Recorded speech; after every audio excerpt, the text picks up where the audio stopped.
Hello, Dalton here with Canada Advisor's Weekly Update for March 16th, 2022. Let's dive into the top cannabis-related news of the week. New York opened up the application window for the first retail cannabis licenses, with these conditional licenses being offered for those with past cannabis-related convictions. The application window for these initial dispensary licenses opened yesterday and will close at the end of June.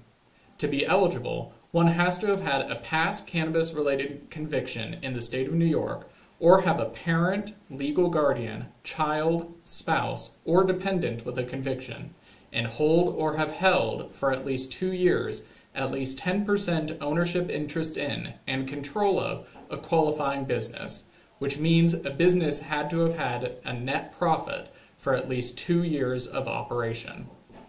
The Georgia House of Representatives could vote on legislation to add new medical cannabis business licenses and process existing approvals this coming Tuesday. Mississippi saw the first municipalities to vote out of the state's medical cannabis program, the first being Pass Christian, followed by Ridgeland. New Hampshire's House of Representatives voted to reject or table several proposed marijuana legalization constitutional amendments.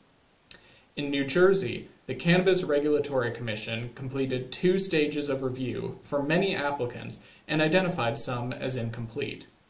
Also in New Jersey, the state is partnering with Metric for its track and trace system. In Oregon, Governor Kate Brown signed a bill allowing regulators to refuse to issue hemp cultivation licenses based on supply and demand. In Rhode Island, the House and Senate leaders introduced a compromise marijuana legalization bill that follows months of negotiation between the 2 chambers. Vermont regulators approved marijuana rules and will begin accepting applications for cannabis businesses' pre-qualification status on Wednesday. And finally, in international news, Germany's drug commissioner said the government is in the early stages of forming a marijuana legalization plan and is poised to be the cannabis capital of Europe. And that's all the top news items of this week. Thank you so much for joining us today at Canada Advisor's Weekly Update, and we will see you next week.